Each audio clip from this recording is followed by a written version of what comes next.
За сургуулийн өмнөх боловсрол олгох чиглэлтэй багш нар болон бага ангийн багш нарын тухайд нэг үхрийн ивэр дөрөхөөр 1000 үхрийн ивэр дөргөн хэмээхэн жишг болоод байгаа.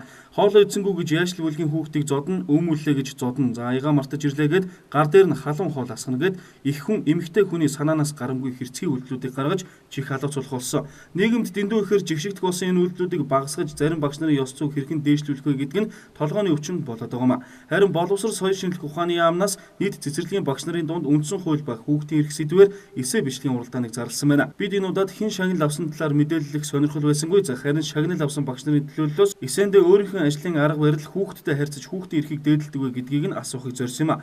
Магадгүй хүүхдэд онц хэрцгийг харьцаж хүүхдийн эрхийг зөрчдөг багш нарт үйлдвэр болж магадгүй гэж бодсон юм а. Эсэ бол бичих үндсэн зайлшгүй шаардлага гарчсан гэж бодож байгаа. Ягаад гэвэл сүүлийн үед нийгмийг ерөнхийд нь ингээд төвшөөсөн олон гэмт хэрэгүүд араас ингээд цуурж гарч байгаа. Тэгээ үүнтэй холбоотойгоор энэсээ бичлэгийн уралдаан зарласан. Тэгээд энэ толботой өөрийнхөө сэтгэл зовж явдаг бүх зүйлийг эсэндээ гарч утсан. Миний эсэ бол бухимдлаар эхэлсэн. Тэгээд бодол эргэцүүлэлээр өрнөсөн. Тэгээд төгсгөлд нь агай гоё тийм гэгээлэг өөрийнхөө ажил мэргэжлэр бахархсан. Ирээдүйд бүх зүйл сайн сайхан болохыг мөрөөдөж тэгэж эсэгээ бичсэн баг. Энэ бол яг бидний санаа зовоож байгаа хамгийн гол асуудал.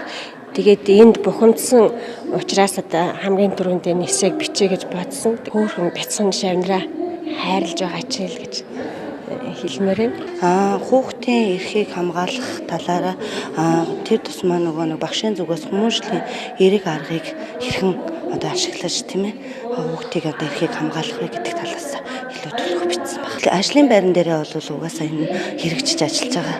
Багшийн ёс зүйн дүрмийг маш их баримталж тийм ээ ёс зүйн дүрмээ одоо ягштал биелүүлж ажлын байрандаа ажиллавал одоо бас зүгээр болов гэж бодож байна. Эцэг эхчүүдээс ирсэн гомдлыг шүүж үзэхэд боловсролын салбарт сургуулийн өмнөх боловсрол олгож байгаа багш нарын ёс зүйн үйлдэхийн төлөө ажлаас нь халаад сураг нь алдардаг. Харин энэ тал дээр ер нь яамнаас хэрхэн ажиллаж байгаа талаар албаны хүнээс нь тодрууллаа. Анхаарлаа хандуулна. Мэдээж яг хөө бид нар бол багшлах эрхийн асуудал гэж байгаа.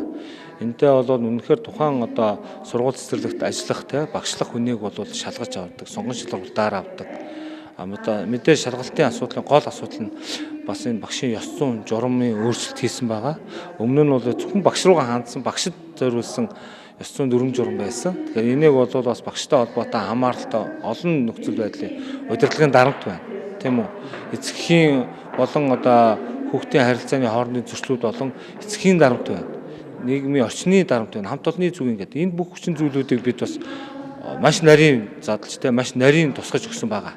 Бид нар бол өмнөх цаг үеэсээ ч эхлээд энэ багшийн хариуцлагыг бол маш өндөр тавьдсан. Ер нь бол ёс зүйн алдаа гарсан багш бол шууд ажлаасаа халагдах, чөлөөлөгдөх, хуулийн хариуцлагт оногдох, тооцох маш олон одоо ажлууд байдаг. Салбарын яамнаас энэ тал дээр анхаарч ажиллаж байгаа ч асуудалд оролцдог байгаа багш нар нь хувь хүнийхэн үүднээс ажил мэргэжилтэд хандаж бусдын бяцхан үрд хатуу ширүүн хандах нь багш байх хэрэгтэй юугүй юу гэдгийг шийдэхэд хүргэж байгаа юм а.